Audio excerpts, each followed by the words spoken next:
Chemical formula कैसे लिखा जाता है इस पर बात करेंगे। ये स्टैंडर्ड 9th के केमिस्ट्री के चैप्टर एटम्स एंड मॉलिक्यूल्स का टॉपिक है। तो सबसे पहला सवाल तो आपके मन में ये आएगा कि ये आखिर केमिकल फॉर्मूला है क्या।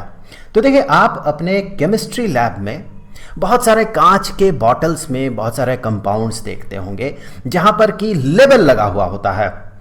ऊपर की तरफ नॉर्मली उसका नाम लिखा हुआ होता है, नेम ऑफ दैट कंपाउंड, और नीचे की तरफ होता है एक अजीबोगरीब कुछ लेटर्स और कुछ नंबर्स के कॉम्बिनेशन से कुछ लिखा हुआ होता है। इसे कहा जाता है इसका केमिकल फॉर्मूला। देखिए, किसी भी कंपाउंड का नाम जो है ये पूरी तरह से उसका जो कॉम्पोजिशन है उसे रिफ्लेक्ट नहीं करता है। वो किन किन चीज़ों से किस रेशियो में मिलते हुए वो कंपाउंड बना है, इसका कोई इंडिकेशन उसके नाम में नॉर्मली नहीं होता है। कभी कभार होता है लेकिन नॉर्मली नहीं होता है। लेकिन उसका जो केमिकल फॉर्मूला है वो क्लियरली उस कंपाउंड का जो कॉम्पोजिशन है किस रेशियो में है ये वो क्लियरली बता पाता है। तो चलिए, आज के इस वीडियो में हम यही सीखेंगे कि केमिकल फॉर्मूला किस तरह से लिखा जाता है। तो इसके लिए कुछ सिंपल एग्जांपल से शुरू करते हैं। एक ऐसा एग्जांपल जो कि एनसीईआरटी में दिया हुआ है जिससे कि हम कंबाइनिंग कैपेसिटी को समझेंगे। और एनसीईआरटी का ये जो एग्जांपल है ये बहुत ही बेहतरीन एग्जांपल है कंबाइनिंग कैपेसिटी को समझने के लिए। मान लें कि एक ऑक्टोपस है। ऑक्टोपस के कितने लेग्स होते हैं? 8। चलिए, इसके 8 लेग्स हैं। और एक इंसान है। इंसान के 2 हाथ है, पैरों को नहीं गिनते हैं। चलिए, 2 हाथ है, मतलब पकड़ने के लिए जो चीज है वो 2 है। इंसानों के पास 2 हाथ और ऑक्टोपस के पास 8 पैर। पैरों से ऑक्टोपस पकड़ सकता है। इसीलिए इसका जो कैपेसिटी है, कंबाइनिंग कैपेसिटी 8 है। Combining capacity in the sense ये ऑक्टोपस जो है अपने इन लेग्स से, किसी भी एक लेग से वो किसी भी चीज़ को पकड़ सकता है, अपने साथ वो कंबाइन कर सकता है। इसीलिए इसका कंबाइनिंग कैपेसिटी 8 मान लिया हमने। और इंसान का कंबाइनिंग कैपेसिटी 2। हाथों से इंसान पकड़ता है, 2 हाथ है, तो कंबाइनिंग कैपेसिटी 2। चलिए, इसे एक फैंसी नाम देते हैं, वैलेंसी। केमिस्ट्री के लैंग्वेज में हम इस कंबाइनिंग कैपेसिटी को वैलेंसी कहेंगे। तो उस हिसाब से ऑक्टोपस का वैलेंसी हो गया 8 और इंसान का वैलेंसी हो गया 2।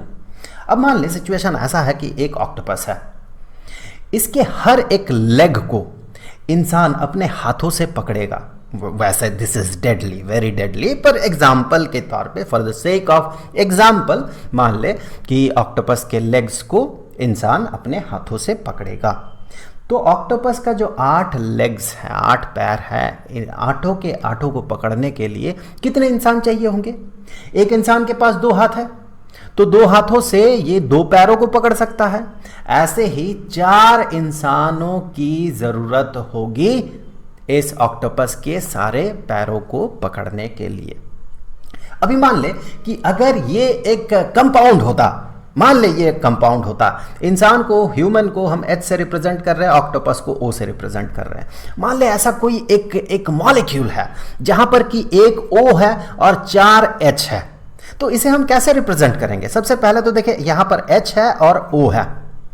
H कितना है? 4, और O कितना है? 1। इस 1 को लिखने की जरूरत नहीं पड़ती है। केमिकल फॉर्मूला जब हम लिखते हैं तो इस 1 को हम नहीं लिखते हैं। तो मान ले अगर ऐसा कोई एक कंपाउंड होता जहां पर कि एक O है और 4 H है, तो उसे हम कुछ इस तरह से रिप्रेजेंट करते हैं। ये हमें क्या इंडिकेट कर रहा है? ये हमें इंडिकेट कर रहा है कि एक मॉलिक्यूल में, चलिए मॉलिक्यूल के बारे में आगे हम बात करेंगे। मान ले ये एक मॉलिक्यूल है, ये पूरा एक मॉलिक्यूल है। तो ये हमें इंडिकेट करता है कि एक मॉलिक्यूल में 4 H का एटम है और एक O का एटम है। तो इसे एक एटम मान ले आप, O का एटम, और ये H का एक एटम्स हो गए। चलिए, इसी चीज को हम रियल एग्जांपल से समझने की कोशिश करेंगे और इसे हम क्या कहेंगे? इस कंबाइनिंग कैपेसिटी को हम कहेंगे वैलेंसी। चलिए, हम वाटर मॉलिक्यूल का एग्जांपल ले लेते हैं। वाटर मॉलिक्यूल हमें पता है ये कैसे बनता है। वाटर मॉलिक्यूल एक ऑक्सीजन एटम और 2 हाइड्रोजन एटम्स मिलके बनता है। तो यहां पर इस चीज को हम कुछ ऐसे देखते हैं, चलिए, कि ऑक्सीजन, इसके पास 2 हाथ है और हाइड्रोजन के पास 1 हाथ है। एक हाइड्रोजन, एक हाथ। तो देखिए किस तरह से एक हाइड्रोजन का जो हाथ है ये ऑक्सीजन के एक हाथ को पकड़ा हुआ है, इस हाइड्रोजन के एक हाथ ने ऑक्सीजन के इस हाथ को पकड़ा हुआ है। तो सबसे पहले तो मैं इसका फॉर्मूला लिख लेता हूं, वाटर मॉलिक्यूल का फॉर्मूला। यहां पर अगर ये मॉलिक्यूल है तो इस मॉलिक्यूल को ध्यान से देखें, इस मॉलिक्यूल में एक ऑक्सीजन एटम है और 2 हाइड्रोजन एटम्स है। तो इसे हम कैसे लिखेंगे? सबसे पहले तो ये H और O से बना हुआ है। हाइड्रोजन कितने एटम्स है? 2 एटम्स है। ऑक्सीजन का कितना एटम है? 1। तो इसे 1 को लिखने की जरूरत नहीं पड़ती है। अब देखिए इसी चीज को, इसे हम क्या कहेंगे? इसे हम केमिकल फॉर्मूला कहेंगे पानी का। इसी चीज को यहां तक अराइव करने का एक और तरीका है, जो तरीका हम आगे यूज करेंगे। नॉर्मली हम जो तरीका यूज करते हैं वो ये कि मान ले कहा गया कि एक मॉलिक्यूल बना है, उस मॉलिक्यूल में हाइड्रोजन एक एटम है और ऑक्सीजन एक एटम है। ऑक्सीजन और हाइड्रोजन मिलके एक मॉलिक्यूल बना रहा है। तो इसका केमिकल फॉर्मूला क्या होगा? तो सबसे पहले तो हम लिखेंगे क्या है? हाइड्रोजन है। फिर क्या कहेंगे हम? ऑक्सीजन है। फिर हम नीचे क्या लिखेंगे? यहां पर इनका combining capacity, that mean valency. सबसे पहले हाइड्रोजन का कंबाइनिंग कैपेसिटी देखें, इसके पास एक ही हाथ है, तो हाइड्रोजन का कंबाइनिंग कैपेसिटी 1 है, इसका वैलेंसी 1 होता है। आगे चल के जब आप बहुत सारे एलिमेंट्स का वैलेंसी पढ़ेंगे तो वहां पर ये क्लियर हो जाएगा किसका वैलेंसी कितना है। इसे जबरदस्ती रटने की जरूरत नहीं पड़ती, ये अपने आप आपको याद रह जाएगा। जितना आप प्रैक्टिस करेंगे उतना याद हो जाएगा। ऑक्सीजन का कंबाइनिंग कैपेसिटी क्या है? ऑक्सीजन का कंबाइनिंग कैपेसिटी देखें, यहां पर इसका एक हाथ और ये दूसरा हाथ, तो ऑक्सीजन का कंबाइनिंग कैपेसिटी 2 होता है, इसका वैलेंसी 2 होता है। अब आपको क्या करना है? यहां इसे क्रॉस ओवर करना है इन नंबर्स को। सो 1 को यहां पर भेज देना है और 2 को यहां पर भेज देना है। तो ये क्या बन जाएगा? H2O1 को हम लिखते नहीं है, सो H2O इसका केमिकल फॉर्मूला हो गया, जो कि इस स्ट्रक्चर को देखते हुए भी हमने पता किया था कि इसका केमिकल फॉर्मूला होना चाहिए H2O, 2 हाइड्रोजन एटम्स और 1 ऑक्सीजन एटम। अब क्या है? मान ले कि यहां पर ऑक्सीजन एटम के जगह कुछ दूसरा ही एटम है जिसका कि कंबाइनिंग कैपेसिटी 3 है। अब क्या होगा? अब यहां पर एक और हाइड्रोजन एटम आके जुड़ सकता है। यह हो गया अमोनिया मॉलिक्यूल। और इसे हम किस तरह का केमिकल फॉर्मूला से रिप्रेजेंट करेंगे? तो सबसे पहले तो देखिए N कितना है? 1, तो 1 को नहीं लिखेंगे। और H कितना है? 3H है, तो NH3। ये हो गया इसका केमिकल फॉर्मूला। इसे दूसरे तरीके से हम कैसे पता करेंगे, कैसे यहां तक अराइव करेंगे? सबसे पहले तो देखिए नाइट्रोजन और हाइड्रोजन कंबाइनिंग कैपेसिटी या वैलेंसी कितना है? नाइट्रोजन का वैलेंसी है 3, यहां से भी आपको दिख रहा होगा 3 हाथ है नाइट्रोजन के, और हाइड्रोजन का कंबाइनिंग कैपेसिटी है 1, दैट मीन वैलेंसी है 1। अब इसे क्या करना है? हमें क्रॉस ओवर करना है कुछ इस तरह से। सो ये बन गया N1H3, तो 1 को तो लिखते नहीं है, सो NH3। ये हो गया इसका केमिकल फॉर्मूला। अब कुछ और एग्जांपल्स ले लेते हैं। यहां पर इस लिस्ट में आपको कुछ मेटल्स और कुछ नॉन मेटल्स का वैलेंसी दिखेगा। यहां पर बहुत सारे मेटल्स को टैबुलेट किया गया और यहां पर बहुत सारे नॉन मेटल्स हैं। आप एक बार इसे पढ़ लें। और यहां पर ध्यान रखें, बहुत सारे ऐसे एलिमेंट्स हैं जिनका की वैलेंसी 1 से ज्यादा होता है, जैसे कि कॉपर का वैलेंसी 1 भी होता है और कॉपर का वैलेंसी 2 भी होता है। आयरन का वैलेंसी 2 भी होता है, आयरन का वैलेंसी 3 भी होता है। ऐसे आपको और भी बहुत सारे एलिमेंट्स मिलेंगे जिसके पास की वेरिएबल वैलेंसी है, बहुत सारे वैलेंसी होता है। कभी ये वैलेंसी 3 शो करता है, कभी वैलेंसी 2 शो करता है। ऐसे आपको और भी एलिमेंट्स मिल जाएंगे। तो अभी फिलहाल इस पे बॉदर ना करें, इसको जबरदस्ती याद रखने की कोशिश ना करें, सब कुछ अपने आप हो जाएगा। अभी क्या है देखिए, इस आप कॉलम में देखिए, इस कॉलम में बहुत सारे पॉलीएटॉमिक आयंस हैं। ये एक आयन हो गया, ये अमोनियम आयन हो गया और ये नाइट्रेट आयन हो गया। सो ऐसे यहाँ पर आयंस भी है, इसको भी यूज करते हुए हम केमिकल फॉर्मूला बनाएंगे। लेकिन सबसे पहले तो हम इन दोनों कॉलम्स को हम यूज करेंगे, मतलब मेटल्स और नॉन मेटल्स मिलके जिस तरह का कंपाउंड बनता है उसके लिए हम कैसे केमिकल फॉर्मूला बनाएंगे। तो देखिए ये जो है सोडियम, पोटेशियम, सिल्वर और कॉपर 1, इसका वैलेंसी 1 होता है। Magnesium, calcium, zinc, iron 2, copper 2, इनका वैलेंसी 2 होता है। और उसी तरह से हाइड्रोजन, क्लोरीन, फ्लोरीन, ब्रोमीन, इस तरह से आयोडीन भी, इसका वैलेंसी 1 होता है। ऑक्सीजन का वैलेंसी 2 होता है, नाइट्रोजन का वैलेंसी 3 होता है। और यहाँ पर जो भी आयंस है उसका भी वैलेंसी आपको यहाँ पर दिख रहा होगा। चलिए कुछ प्रैक्टिस कर लेते हैं। यहाँ पर बहुत सारे कंपाउंड्स हैं जिसका कि केमिकल फॉर्मूला हमें बनाना है। सबसे पहले hydrogen chloride, hydrogen chloride for chlorine, nothing else, so Cl chlorine. ये वैलेंसी देखें, हाइड्रोजन का भी 1 और क्लोरीन का भी 1, तो 1 और 1 यहां पर लिखे, इन दोनों को क्रॉस ओवर करें, 1 यहां पर 1 यहां पर, तो 1 को तो लिखते नहीं है, H1Cl1, सो H1 लिखेंगे नहीं, 1 को तो लिखेंगे नहीं, तो ये बन गया HCl। ये हो गया इसका केमिकल फॉर्मूला हाइड्रोजन क्लोराइड का। अगला देखते हैं मैग्नीशियम क्लोराइड। सो मैग्नीशियम, सबसे पहले तो मैं लिख लूं मैग्नीशियम और chloride, that mean chlorine. So magnesium और क्लोरीन, मैग्नीशियम का वैलेंसी देखें 2 है, क्लोरीन का वैलेंसी क्या है, क्लोरीन का वैलेंसी 1 है, तो यहां से हम करेंगे क्रॉसओवर और ये बन जाएगा Mg1Cl2, 1 को तो लिखेंगे नहीं, सो Mgcl2, ये हो गया इसका केमिकल फॉर्मूला। चलिए आगे बढ़ते हैं।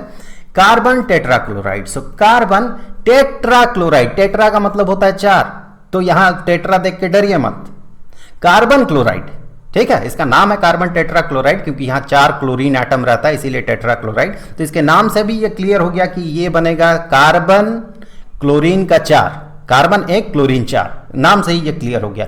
फिर भी हम इसे पता करेंगे कि इसका केमिकल फॉर्मूला क्या होगा। जो carbon and chlorine, carbon and chlorine, carbon का वैलेंसी देखें 4 है, क्लोरीन का वैलेंसी है 1, क्लोरीन क्लोरीन हमने इससे पहले भी यूज किया, सो क्लोरीन का वैलेंसी 1 है, कर दे क्रॉस ओवर, ये ऐसे, सो 1 इधर चला गया, 4 इधर चला गया, तो C1Cl4, 1 को तो लिखेंगे नहीं, तो CCl4, ये हो गया कार्बन टेट्राक्लोराइड का फॉर्मूला। वैसे नाम में भी ये है टेट्राक्लोराइड, कार्बन टेट्राक्लोराइड, टेट्रा मतलब 4, कार्बन 1 क्लोरीन 4।